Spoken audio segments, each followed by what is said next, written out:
Hi guys, I'm borrowing my sister's phone because my camera's out of commission. But I have... Teresa, how many days until the party?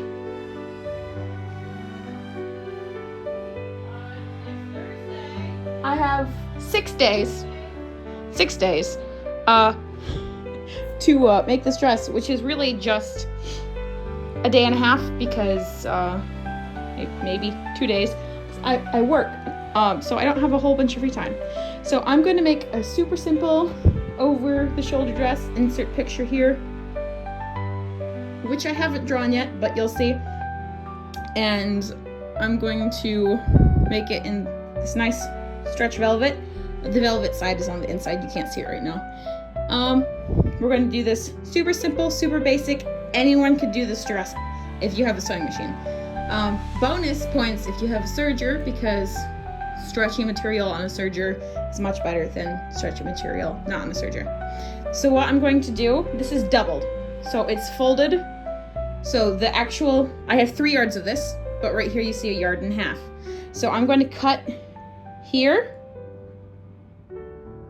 And then I'm going to cut 1/2 in half.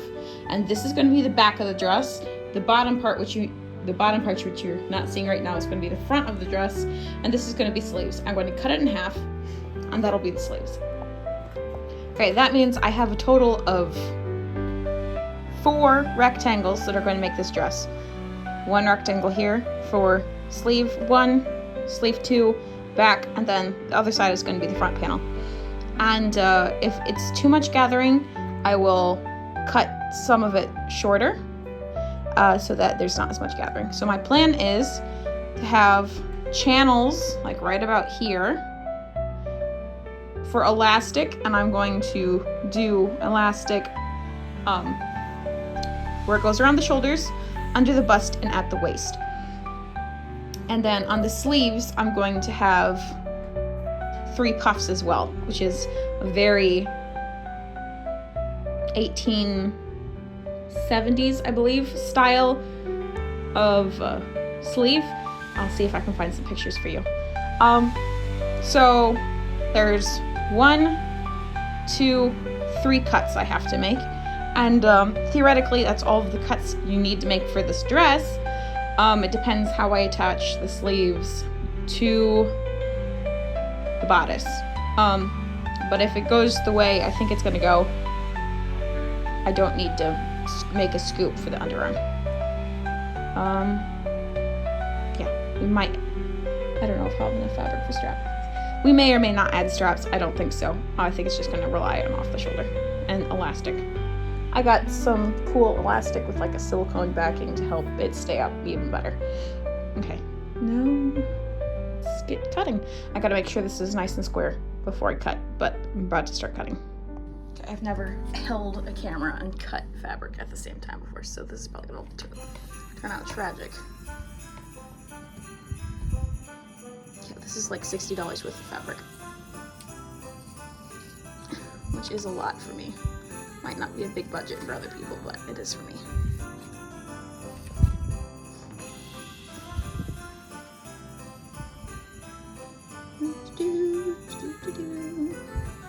This is why I usually use a camera and tripod. This one-handed is not working very well.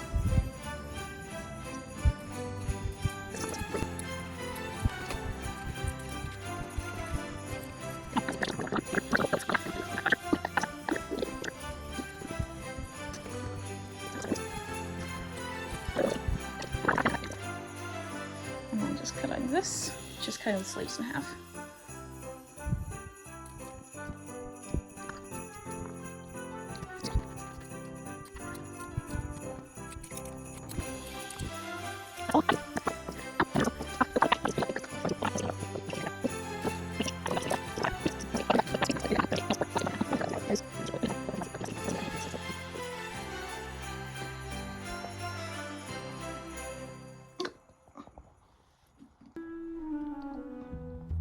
Where's he going?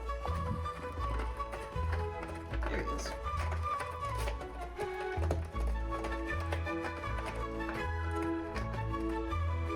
Oh.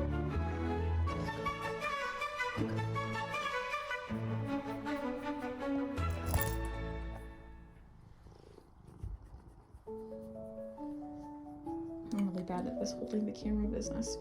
He starts scratching with it. Oh, no, he's gonna redrawing it. Oh, that's good. Okay, so I have to measure where I want the top casing to be, because from there I'll measure how far down to make the next line of casing, which is going to be for my bust, and from there I gotta measure where the waist casing will be. So I'll do that math off screen. Hi guys, so I'm about to start making bias tape, and in order to do that you need, well, at least, I mean, you don't need it, you could use scissors and stuff, but I have a rotary knife, fresh blades because I need to replace them. Bias tape makers, you could do it by hand, but this is much easier. A straight edge, and because I use a rotary knife, I need to cut him at. So bias tape is fabric, which is what I'm going to use, this elf fabric, because why not? I just bought it for this purpose too. And you cut it at a 45-degree angle, and then you press it into a shape, and that's all there is to it. Let's open this up. I'm lucky enough to have a grid that has a 45-degree angle on it, right here. So I am going to start making my bias tape by laying this out right here. Taking my ruler, make sure it's square to the mat. Square to the mat. And put your ruler on the line. This is the 45-degree angle, it says it right up here. And then you take your rotary knife. And now you have a straight edge that you can make your strips out of. I need a lot, so I'm going to be doing this for a while. I would put in time lapse, except I don't have enough footage and my computer hates time lapse. So until I get a new computer, I'm probably going to be doing less time lapse. Okay, so I'm going to cut it into strips. I'm going to use 3/8 seam allowance, and then I need 7/8, or let's just do it 9/8, and then another 3/8. So 6 plus 9 is 15, which is close to 15/8, so 2 inches. I'm going to cut it 2 inches wide.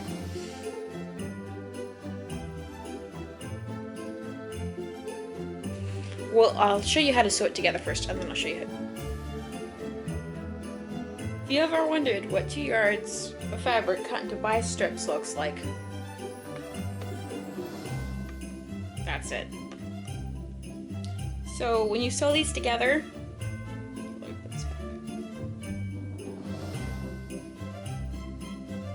it's a full 2 yards. I decided just to do all of it. Just turn it into a giant ribbon and use it for something eventually. Christmas isn't going to go anywhere anytime soon, so. Okay, so when you sew it together, you sew it like this. You don't sew it like this, because then when you unfold it, they'll be off-centered. You actually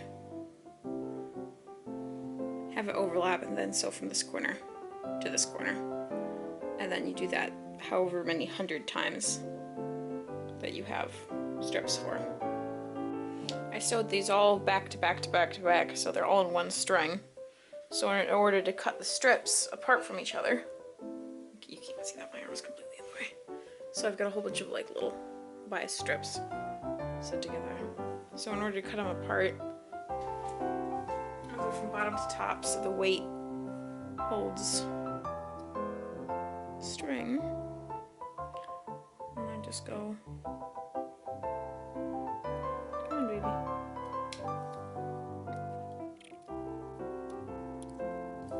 And then I'm ironing each of these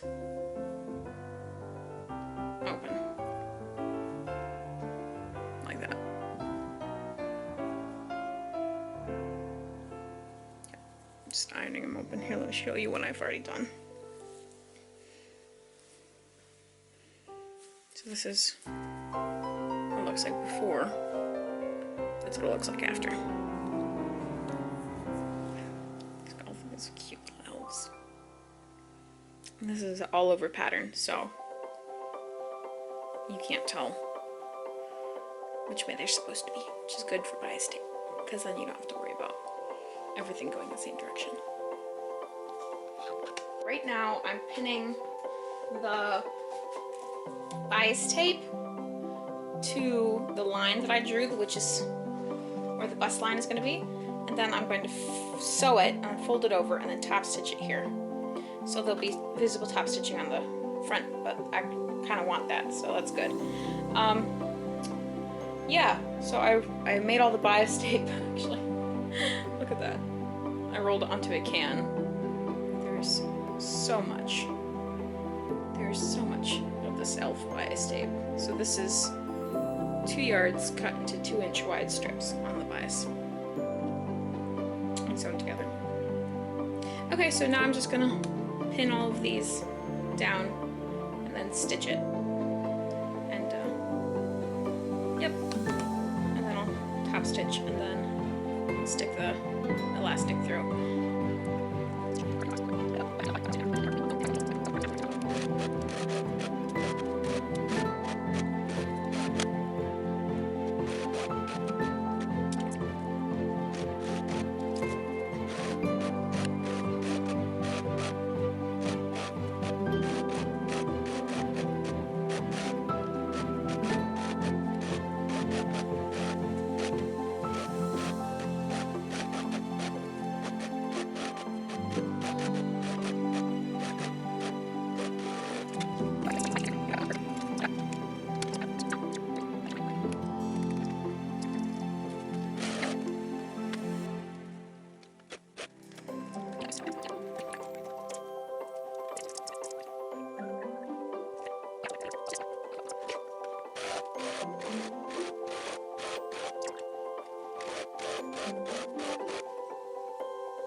Here's a sneak peek, even though you can't see it because the camera's just picking up as black. I don't know, but you might be able to see all the ruffles, maybe. Oh, there we go. If I hold them like that, you can see them. You can see the effect the elastic had. It made the underbust elastic nice and elasticy. Definitely gonna have to smooth these out because there's too much over here, not enough over there, and so on and so forth. But now I gotta do this again at the waist. So right now I just did a test piece for the serging, and I'm going to serge the sides of this dress together instead of actually sewing it. So let me just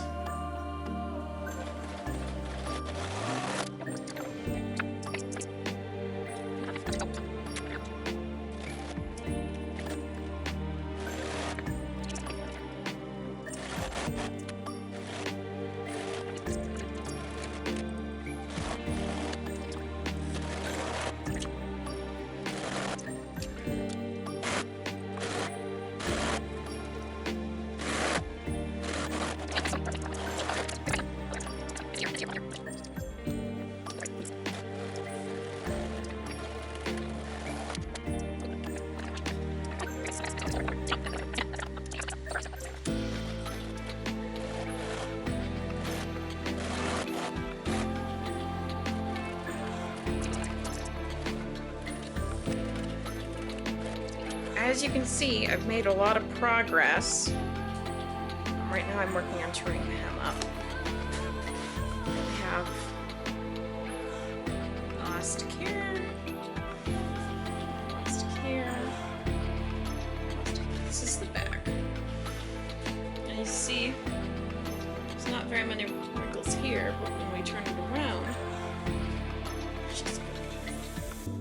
we've got a whole bunch of wrinkles in the front, which is what I want. I want the wrinkles in the front, not so much in the back. And when I put it on myself, you may be thinking, oh, well, that's a little weird.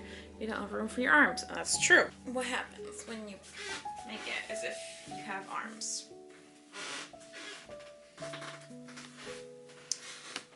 Yeah. See all this? This is what happens. So I could leave it, or, which is probably what I'm going to do, to be honest.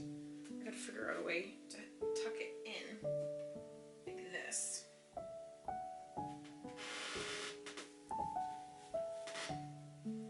And sew it like that. So I get rid of all of the extra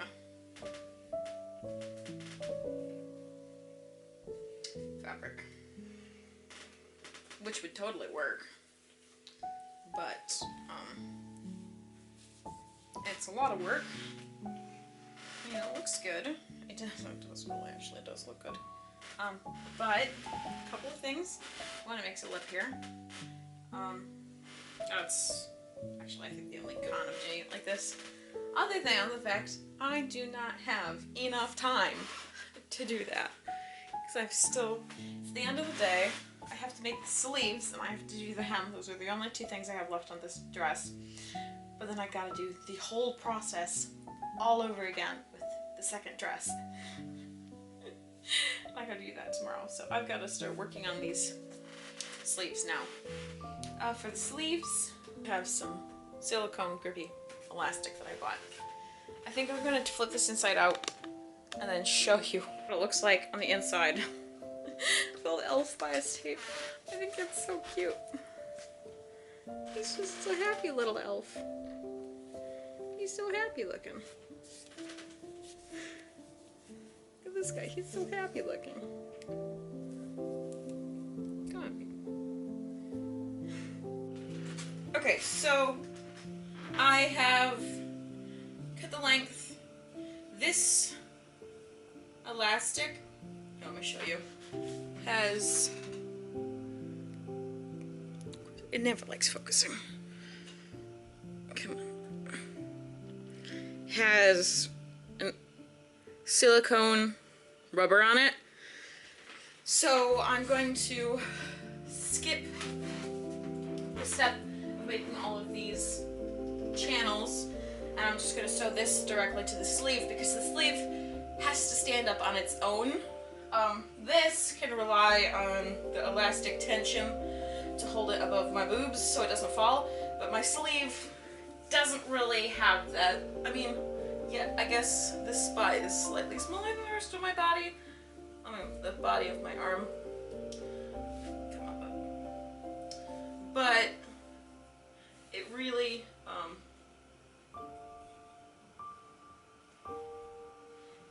needs the extra grippy to hold up on its own. So this is going to get stitched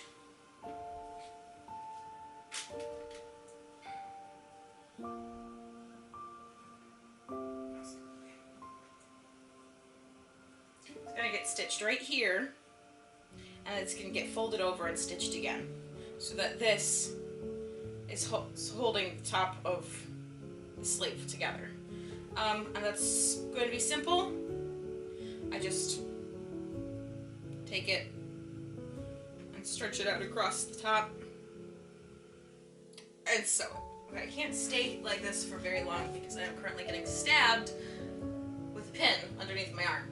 But I think it's about the same spacing as the layers in that. And yeah, I think that'll work. You can't really see, but yeah, that's gonna be kind of like that. I think it's good enough, especially on the time constraint. So I'm gonna start marking out the lines for the sleeve. Okay, Okay, now I just have to do that whole process all over again. With this fabric, which is for my sister. And it is currently Monday at like 4 o'clock or something. So my sister is going to help be my clone and do some of the sewing. And she doesn't have as much experience as I do sewing, so it'll prove that a beginner can do this dress. So, good news. We finished the dresses on time. I stayed up until, I believe it was like 2 o'clock in the morning the night before to finish up the maroon sparkled one. But I got done, and my sister helped a lot. She was a trooper. She really was. And the dresses were hit at the party we went to. Everybody liked them. Well, I think everybody liked them. Yeah, I really enjoyed making the dresses. They were super simple, super fast. It took 6 days with a full-time job. We started on Saturday and we had them finished Wednesday. And they look nice. If you want a more in-depth way to make these dresses, just let me know and I'll go and make a step-by-step long version of the video.